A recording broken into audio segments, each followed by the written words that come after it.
So 3.5, dividing signed fractions. Now, just remember, like dividing, right? We get really intimidated by division. Like a lot of students are like, yeah, I can add and subtract and multiply. When it comes to division, man, that's where I really struggle. Now, we don't want you guys to struggle, of course. And the truth is, for dividing signed fractions, if you can multiply fractions, then dividing should be essential. It only adds one extra step, really, okay? And to understand that extra step, we need to understand reciprocals. So a reciprocal is simply flipping a fraction. Like in this one, it shows a over b, right? Reciprocated, it would be b over a. So if I looked at an example, like, I don't know, it doesn't even have to be something great, just, 7-11s, right? It's pretty good, 7-11. Well, if I reciprocated it, then I would take, it's still going to be a fraction, but I'm just going to flip it. So now it's 11/7. All right? It really is that simple in finding reciprocals. All right? And you're going to have to do that in the homework is figure out reciprocated fractions. So take 30 seconds and reciprocate these three values, all right? 1/9, -2/7, and 6. Reciprocate those 30.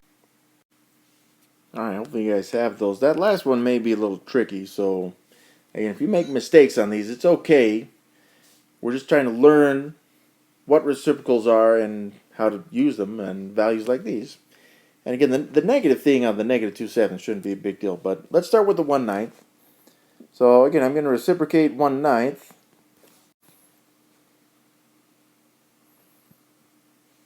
Yeah, so 1/9 reciprocated would then be 9/1.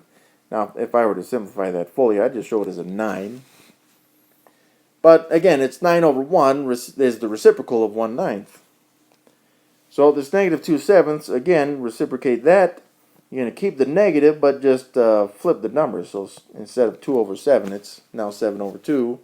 Keep the negative. And then finally 6, right? So how do we reciprocate 6 when there is no denominator? Well, that's a false statement of itself because 6, it's not that it doesn't have a denominator, it does. We just need to show it as 6/1. So remember, that's that identity property for division. Anything divided by 1 is itself, which now allows us to reciprocate 6/1 to be 1/6. And just by chance, if any of those were negative, like the 6, right? Let's say that was a -6. It would just make the 1/6 a negative as well. So, like I said, if you guys could multiply fractions, then dividing fractions is not a big deal. It just adds this extra step. So, notice with this statement that we have is it starts out as division, but it ends as multiplication. But it's not just that we're changing the sign, right, or the operation. We're not just simply changing the operation from division to multiplication. You should notice that the C over D, this fraction here, was reciprocated to become D over C. All right, so if we multiply, when we divide fractions, we end up multiplying them by taking the reciprocal of the divisor. So that second fraction, just reciprocate it and then change the operation to multiplication. So again, if you feel really good about multiplying fractions, division shouldn't be a big problem for you. Even though in the beginning, of course, it may come across as a little intimidating because most students don't really like division. Certainly not when it's shown as a fraction. Now, this is division of fractions, which may make the problem worse. But again, if we can get used to changing the operation instead of division, if I can get used to changing that to multiplication and reciprocating that second fraction. So it was 8/5, but I'm going to change that to 5/8. Then I can see this becomes a multiplication problem, which hopefully, again, is just a little bit easier for us. So, right here I would be looking to cross simplify, but again you could use prime factorization or just the basic rule for multiplication. Multiply the numerators and denominators and then simplify from there. It's up to you. Alright, but again I would be looking to cross simplify the 5s just because they match. And then the 4 and 8 as well, because 4 and 8, 8's just a multiple of 4. So that would end up being a 1, and then the 8 divided by 4 is 2, right? 4 divided by 4 is 1, 8 divided by 4 is 2. And the 5s, that just cancels out immediately as a phantom 1. So what do we get out of that? Well, again, I know I got one negative being multiplied, so I know the answer is negative. And then my numerator is just 1, and then the denominator is just 2. So it comes out as negative 1/2. Now, that's not my favorite method, though I do like cross multiplication. At least when I find pretty immediate relationships. But the other method, that fourth method we showed in that last section, is simply to type it in, negative 4/5, and this would be, I'm starting over the original problem, you guys, divided by 8/5, and when I push enter, it punches out the answer for me, or it shows the answer for me, whatever. It's negative 1/2 on the calculator, and it confirms that I've done that math correctly. So what about this one? Well, we're dividing, and you may say, well, we're not dividing a fraction. Well, the answer to that is that we are dividing a fraction. It's just not showing as a fraction right now. Instead of making that negative 6, I can make it negative 6 over 1. Now it is a fraction. Well, again, I don't want to show this as a division problem. I want to show it as a multiplication problem. But if I change a division problem into multiplication, I need to reciprocate the divisor. So now, instead of that being negative 6 over 1, it becomes 1 over, I'm just going to make that 6. And the reason is because I know the answer is positive, because I have two negatives being divided. Okay, 2 is even. So I know the answer is a positive. So I'm not going to worry about the negatives, okay? Not just because I'm a lazy math person, but because I want to know that the answer is positive. So really what I'm looking at is 2/3 multiplied by 1/6. And again, just depending on the method you want. So we'll just do old-fashioned multiplication, although you could cross-simplify at this point. And what do we get? In the numerators, 2 times 1 is 2. In the denominators, 3 times 6 is 18.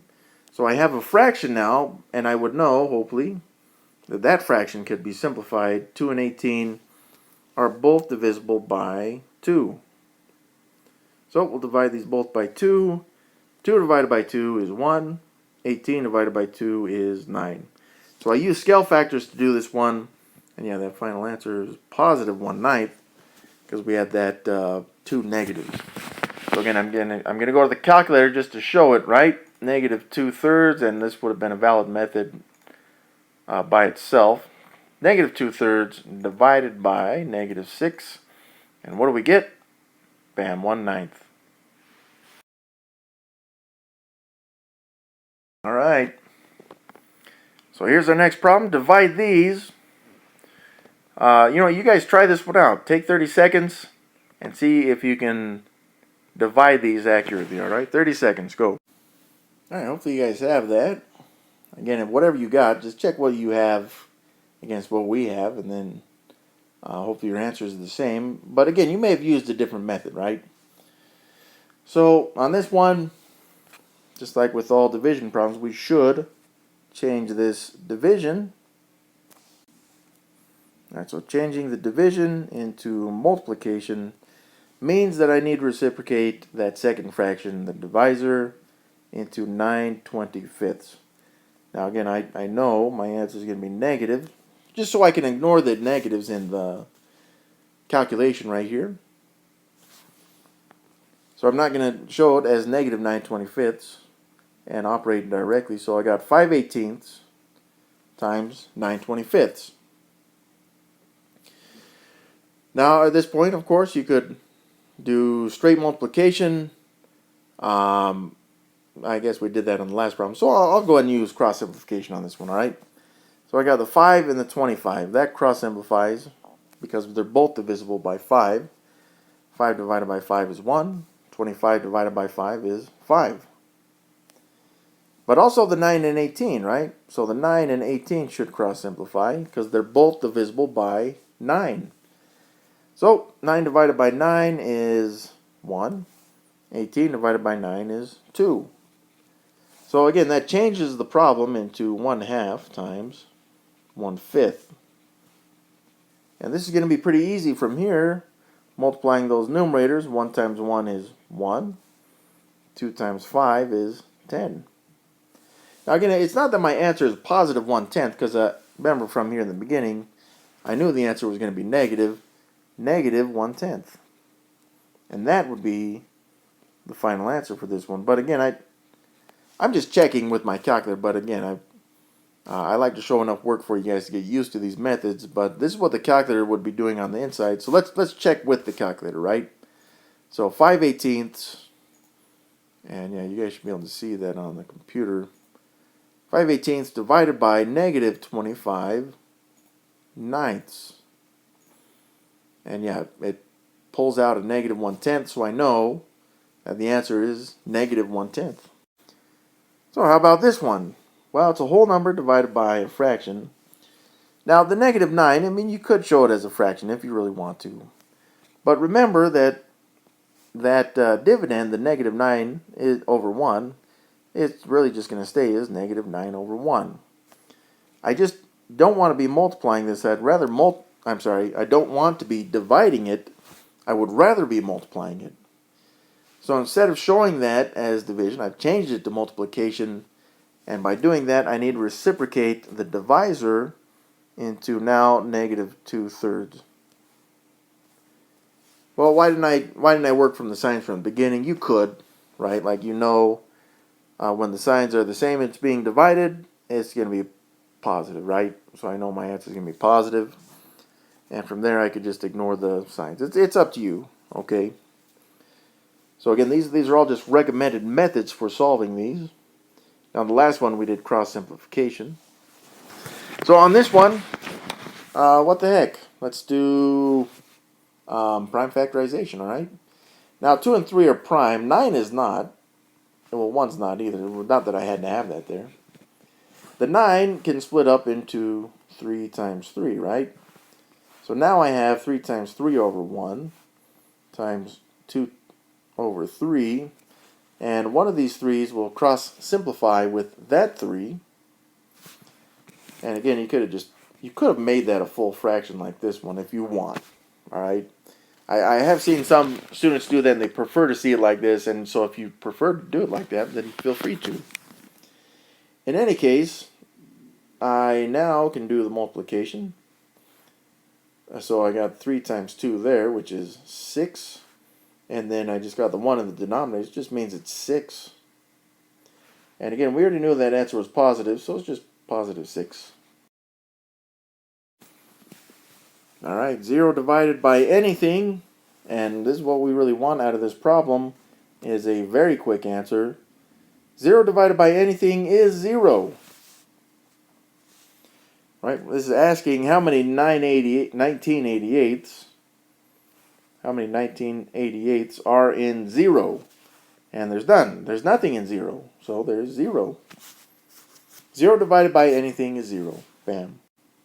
You know what? What the heck? I'll show the word for it, okay? Just so we have this clarified. This ends up being 0 times 88 19ths. Right? Well, that would be 0 over 1. Not that it matters. But 0 times 88 is 0. And 1 times 19 is 19. Well, how many 19s are in 0? Well, it's still 0. So you should get the answer no matter how you do it. Or even at this point, if you made it 0 divided by 19, the long division should work. All right, and again, what the heck? I'll show it in the calculator. 0 divided by, what was it, 1988. I press enter, and it shows me and confirms that that answer is actually 0. So yeah, sorry if that was a little bit more extensive than you needed to, but again, we wanted you to remember 0 divided by anything is 0. Now 1 divided by something, that's a whole different statement. If these were flipped, or switched I should say, so if it was negative 15 over 19 divided by 1, then we would know the answer very quickly. But this is 1 divided by a fraction, which is a very different problem, okay? So again, I'm still going to make that 1 over 1. And I still need to change my division to multiplication. So I have 1 over 1. And I do know my answer is negative because we're only dividing with one of the negatives.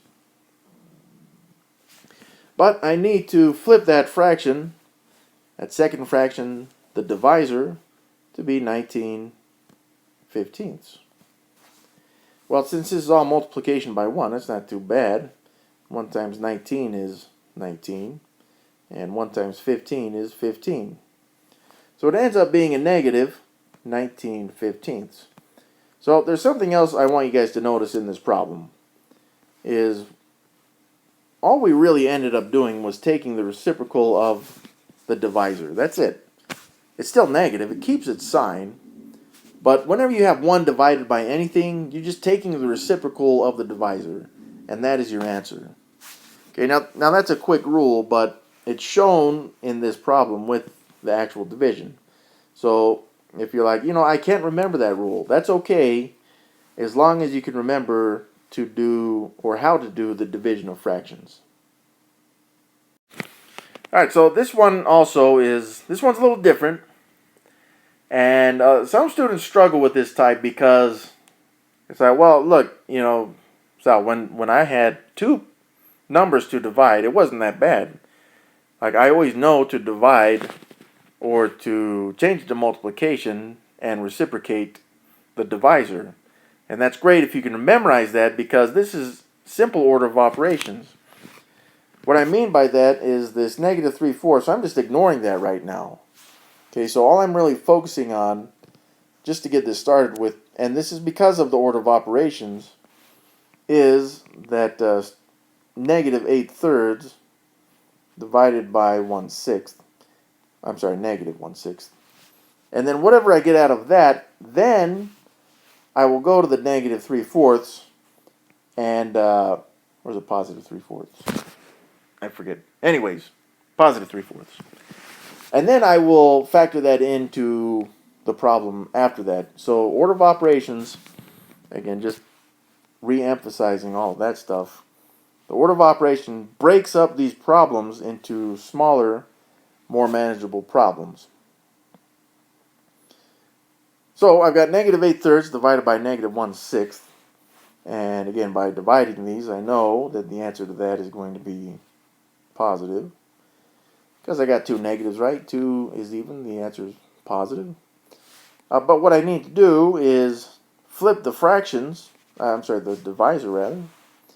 So I'm going to keep that 8/3, 8/3. Again, I'm not worried about the negative. I need to change the divide to multiplication. And then I'll reciprocate the divisor to be 6 over 1. Now, however you simplify it from here is really up to you. But I would just cross-simplify the 6 and 3. Both are divisible by 3. And 6 divided by 3 is 2. 3 divided by 3 is 1. So further simplifying, or finally multiplying the fractions, 8 times 2 is 16. 1 times 1 is 1. So right now I have positive 16 over 1. But I need to remember that I still had that divide by 3/4. So hopefully you can see, again, how this works, especially with the order of operations. And again, I don't want to divide. I want to multiply instead with this 16 over 1. But that means I need to take the reciprocal of that second fraction to be 4/3.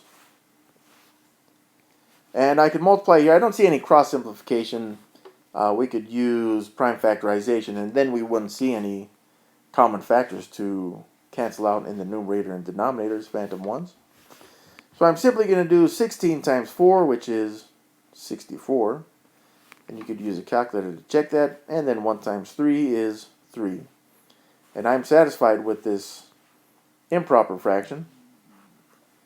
But then again, let's just double check, right? Just to make sure that we did this correctly. Let's type this into the calculator. I'm typing the original expression into the calculator. So it's negative 8 thirds. Get out of the fraction, divided by negative 1/6. Get out of that fraction, divided by 3/4. And if I push enter, and let's say just by chance, like mine says 64 thirds, but let's say that it showed something different. Okay, that would just mean that somewhere along the line where we were showing work, maybe I should have shown more work, excuse me, on the calculator, so, you know, I would want to go back and make sure I typed that in correctly. That's part of the problem-solving process. And then again, in addition to that, if I had gotten an incorrect answer, if they didn't match, I would want to check my work on the calculator, and if that checks off from what I had originally, then I've got to go back and check where I made a mistake in the work. It is estimated that each guest at a party will eat 2/3 pounds of bacon. That doesn't seem like very much.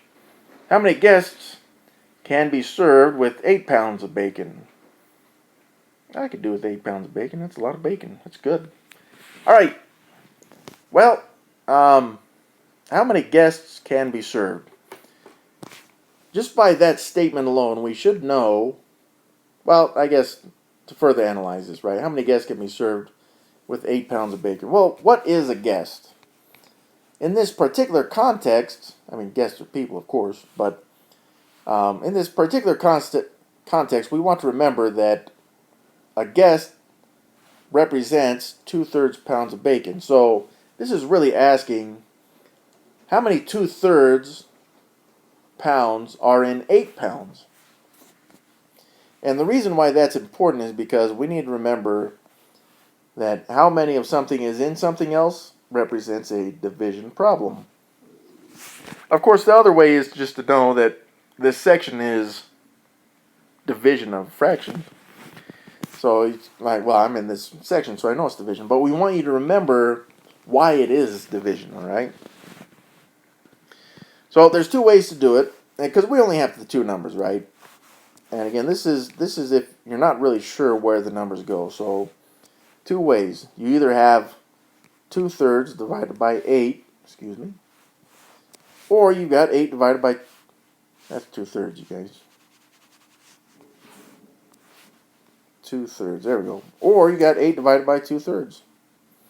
It can only be one or the other. But one thing we know for sure is that it needs to make sense, whatever answer you get. So like 2/3, like just if I was to estimate this stuff, just offhand, right? 2/3 for each guest, I got 8 pounds, right? So at the very least, I should be able to serve 8 guests. At the very least, right? Well, if I do 2/3 divided by 8, and again, since this is a word problem, I would just be plugging this into the calculator. 2/3 divided by 8, that shows me 1/12. So, in other words, with 8 pounds of bacon, and each guest gets 2/3 pounds, I can only serve 1/12 of a guest? Hopefully that doesn't make sense to you, all right? So the context should show that 1/12 is no good. I'm going to cross that garbage out, okay? It's no good. Now, this next one, we still want to make sure it makes sense. And we'll talk about why it is the way it is, but it's 8 divided by 2/3. Let's check that. 8 divided by 2/3. So again, I'm just doing this in the calculator, and that shows 12. Does it make sense that you could serve 12 guests with 8 pounds of bacon if each guest gets 2/3? Oh, I spelled guest wrong. If each guest gets 2/3 pounds of bacon. Hopefully the answer to that is yes. I mean, it's more than 8, which we should expect. But then the question becomes, well, why was it 8 divided by 2/3 other than it just makes sense? Well, remember the question was how many guests can be served with 8 pounds of bacon? Or, in another way to put it, was how many 2/3 pounds of bacon are in 8 pounds of bacon. Well, that's how this reads. 8 divided by 2/3 is asking how many 2/3 are in 8, which is why it gets written like this one. Okay. The problem that we had here at the top would represent how many 8s are there in 2/3. Well, there's only a 12th of an 8 in 2/3. So hopefully that clarifies not only why this is the way it is, but why you'd have the 12 guests, and also why this doesn't make sense with the 2/3 divided by 8. Okay, so we got the non-example and we got the actual example that you should be using on this. Again, maybe that was more explaining than we needed to, but I think it's good for you guys to remember that stuff. And if you can get this down, then when you see word problems like this, it's not a matter of, well, what is it that I need to be doing and then stressing about it. It's that you see, well, how many of something is in something else? That's a division problem.